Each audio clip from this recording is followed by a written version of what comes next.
नमस्कार विद्यार्थी मित्रांनो, मास्टर क्लासेस या यूट्यूब चॅनलवरती आपलं स्वागत आहे। या लेक्चरमध्ये आपण पाहणार आहोत रोज थेरम हा कॅल्क्युलस ह्या मॅथमॅटिक्स ब्रँचमधील एक इम्पॉर्टंट असा असलेला थेरम, ज्याचं आपल्याला स्टेटमेंट पाहायचं आहे आणि प्रूफ कशा पद्धतीने देता येईल ते आपण या ठिकाणी पाहणार आहोत। नेक्स्ट लेक्चरमध्ये आपण यावरील काही एक्झाम्पल्स पाहणार आहोत की कशा पद्धतीने तो त्या ठिकाणी ॲप्लिकेबल असणार आहे।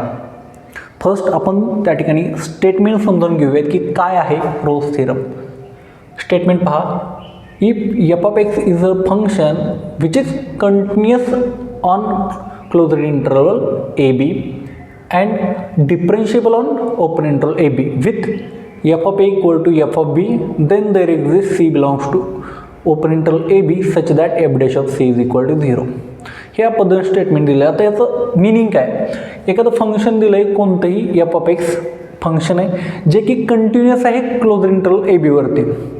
क्लोज इंटरवल ए बीवरती त्या ठिकाणी कंटिन्युअस आहे। आपल्याला क्लोज इंटरवल म्हणजे माहीत आहे, जर रिअल लाईन आहे, रिअल लाईनवरती कोणतेही दोन पॉईंट्स घेतले आणि त्या दोन पॉईंट्सच्या मध्ये असणारे सगळे पॉईंट्सचं collection with that end points a and b, तर हा म्हणजे क्लोज इंटरवल ए बी असणार आहे। जसं की आपण म्हणू शकतो क्लोज इंटरवल 1 to 2, 1 आणि 2 ह्या पॉईंट्सला इन्क्लूड करून कोणतेही जे पॉईंट्स असतील 1 आणि 2च्या मध्ये, तर त्या सर्वांचं कलेक्शन करून आपल्याला क्लोज इंटरवल 1 to मिळणार आहे। या पद्धतीने ए आणि बी मध्ये ए हा बी पेक्षा लहान असलेला नंबर असेल, ए बी पेक्षा लहान आहे, आणि त्या केसमध्ये ए आणि बीच्या मध्ये येणाऱ्या सर्व पॉईंट्सचं कलेक्शन या पद्धतीने जे आहे ते क्लोज इंटरवल ए बी म्हणून घेण्यात येतात। आणि जर त्यातून आपण ए आणि बीला एक्सक्लूड केलं तर तो आपल्याला ओपन इंटरवल ए बी मिळतो। तर ह्या क्लोज इंटरवल ए बीवरती फंक्शन कंटिन्युअस असेल, डिफरेन्शिएबल असेल ओपन इंटरवल ए बीवरती, म्हणजे हा ए बी जो इंटरवल असणार आहे ह्या ए टू बी या इंटरवलमध्ये, म्हणजेच सगळे पॉईंट्सचं कलेक्शन जे ए टू बीमध्ये आहेत ए आणि बीला सोडून, त्यांच्यावर ते फंक्शन डिफरेन्शिएबल आहे, म्हणजे फंक्शनचे डेरिव्हेटिव्ह एक्झिस्ट करतायत त्या इंटरवलमधील पॉईंटसाठी। आणि f of a equal to f of b, म्हणजेच फंक्शनच्या अंडर ए आणि बीचे इमेजेस जे आहेत त्या इक्वल आहेत। म्हणजे एफ ऑफ एची व्हॅल्यू जी असेल, एची व्हॅल्यू जे आपण ए पुट केला फंक्शनमध्ये, तर त्या ठिकाणी एफ ऑफ ए जो मिळतोय image of a under f आणि image of b under f equal मिळत आहेत। तर ह्या तीन कंडिशन जर होल्ड होत असतील तर आपल्याला एक पॉईंट, कमीत कमी एक पॉईंट, काही जास्तही पॉईंट्स मिळू शकतात, इन्फायनाईट पॉईंट पण मिळू शकतात, ते आपण प्रूफमध्ये पाहणार आहोत की कमीत कमी एक पॉईंट तरी मिळेल ओपन इंटरवल ए बीमध्ये की त्या पॉईंटला फंक्शनचा डेरिव्हेटिव्हची व्हॅल्यू जी आहे ती 0 मिळणार आहे। अर्थात त्याचं मिनिंग असं होतं की फंक्शनचा टँजंट ड्रॉ केली त्या पॉईंट सीला, तर ते टँजंटचा स्लोप जो आहे तो एक्सेसला पॅरल असणार आहे, त्या स्लोपची व्हॅल्यू जी आहे ती 0 असणार आहे। आपण कंटिन्युअस स्टेटमेंटचं प्रूफ पाहत असताना त्या गोष्टी देखील पुन्हा नीटनेटक्या पद्धतीने समजून घेऊयात। तर प्रूफ करे आपण वळूयात। प्रूफमध्ये फर्स्ट दिलेल्या गोष्टी आपण लिहितो की let f of x is a function, okay, हे फंक्शन आहे which is continuous on closed interval a b, second differentiable on open interval a b, and third f of a equal to f of b। ह्या तीन conditions hold होणं अपेक्षित आहे Rolls थेरममध्ये। ह्या तीन condition hold होत असतील तर आपण त्या ठिकाणी एक सी पॉईंट, कमीत कमी एक सी पॉईंट शोधू शकतो ए बी इंटरवलमध्ये की ज्या पॉईंटला फंक्शनचा डेरिव्हेटिव्ह 0 व्हॅल्यू देतो आहे, ठीक आहे। ह्या तीन गोष्टी होत आहेत। ह्या तीन गोष्टी होत असतील तर काय होतं, तर मॅक्झिमम मिनिमम थेरमनुसार त्या ठिकाणी फंक्शनला मॅक्झिमम आणि मिनिमम व्हॅल्यू आपल्याला मिळते। So function attains maximum and minimum value।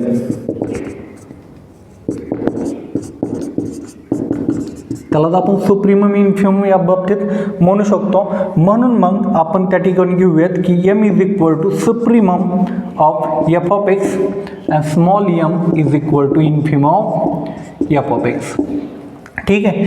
आता ह्या इन्फिमम आणि सुप्रीममच्या मध्ये ह्या सगळ्या व्हॅल्यू ज्या असणार आहेत images of x lies between a to b ह्या त्याच्यामध्ये असणार आहेत. म्हणजे फॉर एक्झाम्पल आपण या ठिकाणी डायग्राम ड्रॉ करण्याचा प्रयत्न केला. ए हा पॉईंट आहे, बी या ठिकाणी पॉईंट आहे. एची इमेज आपण या ठिकाणी ही एफ ऑफ ए आणि याच पद्धतीने एफ ऑफ ए आणि एफ ऑफ बी इक्वल आहेत. त्यामुळे या ठिकाणी एफ ऑफ बी हा एफ ऑफ ए ह्या दोघांच्या व्हॅल्यू जर पाहिले या ठिकाणी हे मिळत आहेत तर एफ ऑफ ए आणि एफ ऑफ बी इक्वल आहेत. ठीक आहे. आणि फंक्शन कंटिन्युअस आहे तर कुठेही ब्रेक नसणार आहे त्या फंक्शनला, स्मूथली आपण त्या ठिकाणी ड्रॉ करू शकतो. आता वेगवेगळ्या पद्धतीने होऊ शकतं, त्यातलं आपण एक जनरल केस या पद्धतीनं ड्रॉ करूयात की हे फंक्शन एफ ऑफ एक्स आहे. तर ह्याच्यामध्ये फंक्शनने एक या ठिकाणी मॅक्झिमा अटेंड केलेला असेल, मिनिमा या ठिकाणी अटेंड केला असेल. ठीक आहे. मग हे जी व्हॅल्यू आहे या ठिकाणी तर ही यम आहे, एका कोणत्या तरी पॉईंटला असेल, त्याला आपण अल्फा म्हणून घेऊयात. या ठिकाणी मिनिमम व्हॅल्यू अटेंड केली आहे तो पॉईंट बीटा आहे, त्याला ती व्हॅल्यू मिनिमम व्हॅल्यू जी आहे ती स्मॉल यमने डिनोट करूयात. ठीक आहे. हे जनरल केस आहे. वेगवेगळ्या पद्धतीने फंक्शन्स त्या ठिकाणी येऊ शकतात. काही फंक्शन फक्त मॅक्झिमम अटेंड करू शकतात, ए आणि बी पॉईंट जे आहेत त्या ठिकाणी मिनिमम व्हॅल्यू असू शकते, किंवा वेगळी केस असू शकते ज्याच्यामध्ये फंक्शनने मिनिमम अटेंड केलेलं आहे, खाली फंक्शन डिक्रीज झालेलं आहे आणि ए आणि बी पॉईंटलाच त्याचा मॅक्झिमा एक्झिस्ट होतो आहे. त्या केसेस देखील आपण या ठिकाणी विचारात घेऊ शकतो. जसं की हेच बाबतीत पाहिलं तरी ए बी हे पॉईंट्स आहेत आणि या ठिकाणी ज्या व्हॅल्यू आहेत तर हे एफ ऑफ ए या ठिकाणी एफ ऑफ बी आणि फंक्शन जे आहे ते फक्त वाढत गेलेलं आहे. ठीक आहे. परत खाली आलेलं नाही आहे. एफ ऑफ ए आणि एफ ऑफ बीची व्हॅल्यू हीच त्यांची मिनिमम व्हॅल्यू आहे. म्हणजे f of a equal to f of बीशीच हे जे आहे त्या ठिकाणीच इन्फिमम एक्झिट झालेलं आहे. ठीक आहे. आणि ही त्या ठिकाणी मॅक्झिमम व्हॅल्यू आहे. त्यासाठी आपण हा अल्फा पॉईंटला एफ ऑफ अल्फा म्हणजेच त्या ठिकाणी मॅक्झिमम व्हॅल्यू मिळते असं म्हणू शकतो. या ठिकाणी F of beta minimum value. ठीक आहे. किंवा अशी ही केस असू शकते की ज्याच्यामध्ये फंक्शन एफ ऑफ ए आणि एफ ऑफ बीच्या खाली गेलेलं आहे. म्हणजे या पद्धतीने जर पाहिलं ए आणि हे या ठिकाणी बी पॉईंट आहे. ठीक आहे. फंक्शन पुन्हा वाढलंच नाही आहे, फक्त जस्ट खाली गेलेलं आहे. या पद्धतीनं आपल्याला मिळतं आहे. ठीक आहे. मग या ठिकाणी यम कॅपिटल यम जो आहे तो f of a f of बीशी इक्वल आहे आणि मिनिमम जो आहे तो या ठिकाणी बीटा या पॉईंटला आपल्याला मिळतो आहे. Small m is equal to f of beta. तर अशा पद्धतीने वेगवेगळ्या केसेस त्या ठिकाणी होऊ शकतात. आपण जस्ट समजून घेताना काही केसेसचाच स्टडी करणार आहे. किंवा असंही होऊ शकतं जे आता फर्स्ट आपण पाहणार आहे केस 1मध्ये की फंक्शन जे आहे ते वाढलंही नाही आणि कमी झालं नाही. म्हणजे हे फंक्शन जे आहे ते एक्झॅक्टली याच पद्धतीनं एफ ऑफ ए आणि एफ ऑफ बीशी सगळ्या व्हॅल्यू इक्वल आहेत. ठीक आहे. म्हणजे मॅक्झिमम आणि मिनिमम व्हॅल्यू जी आहे ती f of a f of बीशी इक्वल आहे, ही केस असू शकते. तर ह्या केसेसच्या बाबतीत आपण बोलत जाणार आहे आणि त्यावरूनच आपल्याला ह्या स्टेटमेंटचा ह्या थेरमचा प्रूफ मिळत जाणार आहे. ठीक आहे. तर ह्यात कंटिन्यू करूयात की आपल्याला मॅक्झिमम मिनिमम व्हॅल्यू मिळू शकते just because of maxima minimum theorem. आता ह्याच्यामध्ये सुप्रीमम व्हॅल्यू आणि इन्फिमम व्हॅल्यूमध्ये रिलेशन काय असणार आहे तर इन्फिमम व्हॅल्यू ही always less than equal to असणार आहे सुप्रीम व्हॅल्यूच्या. आणि बाकीच्या ज्या व्हॅल्यूज आहेत फंक्शनच्या त्या ह्याच्यामध्ये असणार आहेत for all x belongs to open interval a b. ठीक आहे. तर एक्सच्या बाकीच्या व्हॅल्यूज ह्याच्यामध्ये असतील आणि हे जे आहे let small m is equal to किंवा capital M is equal to first घेऊयात. तर तो एका पॉईंटला अटेंड करतोय तर तो पॉईंट अल्फा आहे. अल्फा ह्या पॉईंटला फंक्शनची व्हॅल्यू मॅक्झिमम व्हॅल्यू मिळते यम आणि स्मॉल एम म्हणजेच सगळ्यात कमी लहान व्हॅल्यू मिळणार आहे फंक्शनची, सगळ्यात कमी व्हॅल्यू ती बीटा या पॉईंटला मिळते, म्हणून f of beta is equal to small m. ठीक आहे. आता ह्याच्यावरती आपण केसेस घेणार आहोत ह्या एम आणि कॅपिटल एमवरती, स्मॉल एम कॅपिटल एमवरती. फर्स्ट केस घेऊयात, ती म्हणजे स्मॉल एम हा कॅपिटल एमशी इक्वल आहे. ठीक आहे. जर स्मॉल एम कॅपिटल एमशी इक्वल होत असेल तर त्याचा अर्थ ह्या केसवरून काय मिळते की m less than equal to f of x less than equal to M, म्हणजेच एम आणि एम जर इक्वल असतील तर त्याच्यामधल्या व्हॅल्यूजसुद्धा त्यांच्याशी इक्वल होतील, which implies f of x equal to m which implies function f of x is a constant function. आणि ह्याच्यावरून आपल्याला मिळेल की f dash of x constant फंक्शनचा डेरिव्हेटिव्ह आपल्याला माहीत आहे. त्या ठिकाणी सगळ्याच पॉईंटला जर पाहिलं तर स्लोप जो आहे तो 0 मिळतो, म्हणजेच आपल्याला f dash of x equal to 0. म्हणजेच जर सगळ्याच पॉईंटला एक्सची व्हॅल्यू त्या ठिकाणी एफ डॅश एक्सची व्हॅल्यू जर 0 होणार असेल तर आपल्याला एक पॉईंट तर ऑब्वियसली सगळेच पॉईंट आहेत, पण एक पॉईंट सांगता येतोय की त्या ठिकाणी त्या पॉईंटला एफ डॅश ऑफ सी 0 मिळतोय. म्हणून which implies there exist c belongs to a b such that f dash of c equal to 0. तर या पद्धतीने सिम्पली आपण दाखवू शकतो. याच्यामध्ये सिम्पली मॅक्झिमम मिनिमम थेरमचाच वापर केलेला आहे. फर्स्ट दिलेली कंडिशन्स लिहिलेले आहेत, कंडिशन्स लिहिल्यानंतर फंक्शन जे आहे ते मॅक्झिमम मिनिमम व्हॅल्यू अटेंड करणार आहे, आणि ते मॅक्झिमम मिनिमम व्हॅल्यू आपण लिहिताना लिहिले आहेत की कॅपिटल एम हाय मॅक्झिमम व्हॅल्यू आहे, स्मॉल एम इज इन्फिमम, म्हणजेच त्या ठिकाणी सगळ्यात कमी व्हॅल्यू देणार आहे, त्या कमी व्हॅल्यू असणार आहे. आणि ह्याच्यामध्येच बाकीच्या कोणताही एक्ससाठी एक्सवरती एफ अप्लाय केला तर त्याच्या व्हॅल्यूज मॅक्झिमम मिनिममच्या मध्ये मिळणार आहेत. ठीक आहे. आता ही केस घेतल्यानंतर दुसरी केस काय असू शकते, एकतर मॅक्झिमम मिनिमा इक्वल नाहीत, म्हणजे एकतर फंक्शनने मॅक्झिमम अटेंड केलं असेल, मिनिमा अटेंड केलं असेल तर त्याच्यामध्ये मॅक्झिमम मिनिमा इक्वल नाही आहेत. केस 2 मध्ये घेऊयात की capital M and small m both are not equal. मग ह्याच्यामध्ये आपल्याला 2 गोष्टी मिळू शकतात, एफ ऑफ ए आणि एफ ऑफ बी इक्वल आहेत तर ते एकतरी एमशी इक्वल असू शकतात किंवा ह्याच्याशी तरी इक्वल असू शकतात, पण दोघांशी इक्वल असू शकत नाहीत. मग ह्याच्यामध्ये आपण पहिली गोष्ट घेऊयात which implies f of a f of b हे ह्याच्याशी इक्वल असतील तर ह्याच्याशी इक्वल नसणार आहेत, not equal to capital M. ह्याच्याशी इक्वल असतील तर ह्याच्याशी इक्वल असू शकणार नाहीत किंवा दोघांशी इक्वल असू शकणार नाहीत, जे आपण पहिल्यांदा डायग्राम काढून सांगितलं. ठीक आहे. मग ह्याच्यामध्ये विदाउट लॉस ऑफ जनरलिटी कोणती तरी एक गोष्ट घेऊयात आणि ती प्रूव्ह करूयात, आणि त्याच्यासाठी जर होल्ड होत असेल तर त्या ठिकाणी आपल्याला एक पॉईंट सी शोधता येईल ह्या केसमध्ये देखील. इक्वलिटीच्या केसमध्ये ऑब्वियसली सगळ्याच पॉईंटला त्या ठिकाणी डेरिव्हेटिव्ह 0 होते, म्हणजे त्या केसमध्ये कॉन्स्टंट फंक्शन असताना सी मिळतोय. आता मॅक्झिमम मिनिमा इक्वल नसतानाच्या केसमध्ये आपण केस घेऊयात की without loss of generality let f of a f of b not equal to capital M which is equal to f of alpha. f of alpha शी त्या ठिकाणी ते इक्वल नाही आहे. आता म्हणजे हे फंक्शन थोडक्यात आपल्याला या पद्धतीने दिसू शकतं. ठीक आहे. एक 2 केस असू शकतात, एकतर फंक्शनने या पद्धतीनं ए आणि बीला व्हॅल्यू इक्वल आहेत आणि या पद्धतीनं एकतर इन्क्रीज झालेलं आहे किंवा फक्त इन्क्रीज डिक्रीज खाली वरच झालेलं आहे किंवा इन्क्रीज होऊन डिक्रीज झालेलं आहे. कोणतेही केस असेल तर त्यातली आपण एक जनरल केस या पद्धतीने घेऊयात, आणि हा पॉईंट अल्फा आहे ज्या पॉईंटला मॅक्झिमम अटेंड केलेलं आहे. ठीक आहे. हा अल्फा पॉईंट आहे, या पद्धतीने घेऊयात.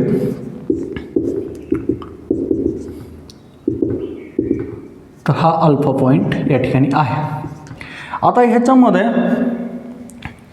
काय होणार आहे पहा, जर आपण limit extends to alpha minus या पद्धतीने घेतलं, म्हणजे काय तर लेफ्ट हँड लिमिट घेतोय.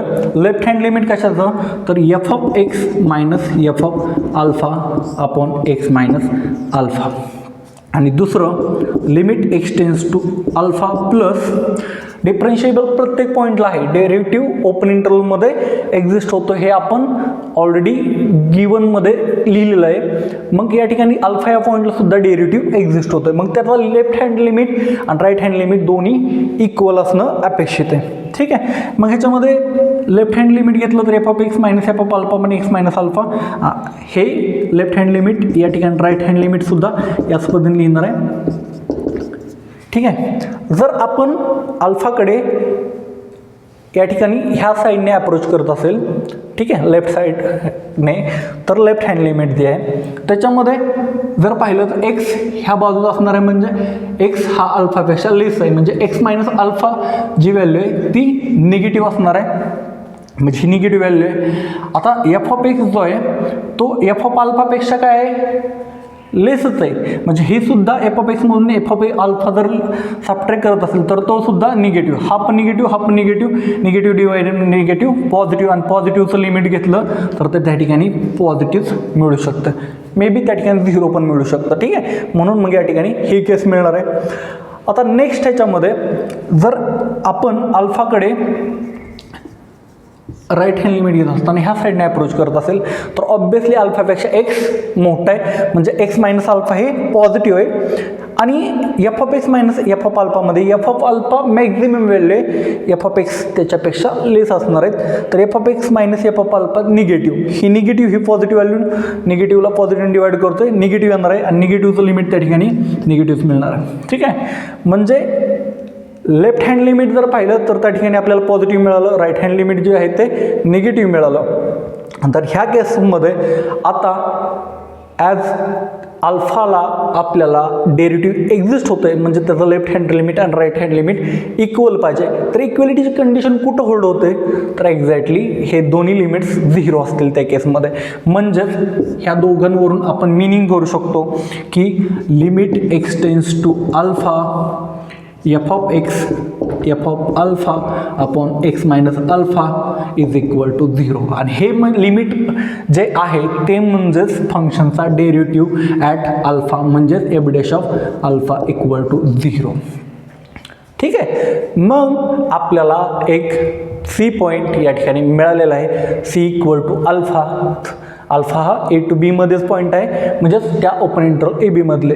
तर या ठिकाणी आपल्याला which implies alpha c equal to alpha, there is c equal to alpha belongs to a b such that f dash of c equal to 0. तर अशा पद्धतीने आपण 2 केस घेत हा प्रूफ दिलेला आहे. या प्रूफमध्ये फक्त एवढंच समजून घ्यायचं आहे की फंक्शन कंटिन्युअस आहे, डिफरन्शिएबल आहे, इन पॉईंट्सला व्हॅल्यूज इक्वल आहेत, ह्याच्यामध्ये कंटिन्युअस आहेत, ह्याचा यूज करणार आहे, मॅक्झिमा मिनिमा फंक्शनचा अटेंड होणार आहे, म्हणून capital M small m supremum infimum आपण घेतलेलं आहे. सुप्रीमम व्हॅल्यू ज्या ठिकाणी मिळते तो पॉईंट काहीतरी घ्यायचा आहे, अल्फा या पॉईंटला त्या ठिकाणी सुप्रीमम व्हॅल्यू मिळते, म्हणून f of alpha equal to M, beta ह्या पॉईंटला ए टू बी मध्येच पॉईंट असणार आहे अल्फा बीटा, तर त्या पॉईंटला मिनिमम व्हॅल्यू मिळते, म्हणून small m is equal to f of beta, आणि ह्या एम आणि एफ ह्या कॅपिटल एमच्या मध्ये बाकी सगळ्या एफ ऑफ एक्सच्या इमेजेस असणार आहेत. आणि 2 केसेस घेत असताना स्मॉल एम कॅपिटल एम म्हणजे मॅक्झिमम मिनिमम व्हॅल्यू आहेत त्या इक्वल असतील तर त्या केसमध्ये फंक्शन कंटिन्युअस असतं, म्हणून फंक्शनचा डेरिव्हेटिव्ह 0 मिळतो, आणि 0 मिळतोय तर प्रत्येक पॉईंटलाच त्या ठिकाणी फंक्शनचा डेरिव्हेटिव्ह 0 असल्यामुळे आपल्याला सी असा मिळतोयच. ठीक आहे, आणि ज्या केसमध्ये मॅक्झिमम मिनिमा इक्वल नाहीत त्या केसमध्ये एक मिळणार आहे की एफ ऑफ ए आणि एफ ऑफ बी जर इक्वल आहेत तर ते एकतर एम कॅपिटल एम मॅक्झिमाशी इक्वल नसतील किंवा स्मॉल एम मिनिमाशी इक्वल नसतील. मग ह्याच्यापैकी एक केस आपण त्या ठिकाणी प्रूव्ह केली तरी सफिशियंट आहे, दुसरी केस याच पद्धतीने आपल्याला प्रूव्ह देखील करता येतं. मग ह्याच्यामध्ये f of a f of b equal आहेत, ते मॅक्झिमाशी इक्वल नाहीत, तर त्या केसमध्ये आपल्याला या पद्धतीने एफ डॅश ऑफ अल्फा 0 दाखवतील.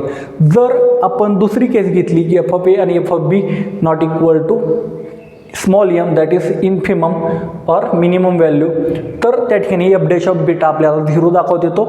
म्हणजेच त्या केसमध्ये देखील आपल्याला सी एक पॉईंट मिळतोय की ज्या ठिकाणी एफ डॅश ऑफ सी ही व्हॅल्यू 0 आहे.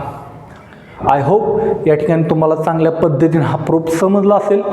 व्हिडिओ आवडला असेल तर लाईक करा, शेअर करा, चॅनलला सबस्क्राईब करा. Keep watching. थँक्यू.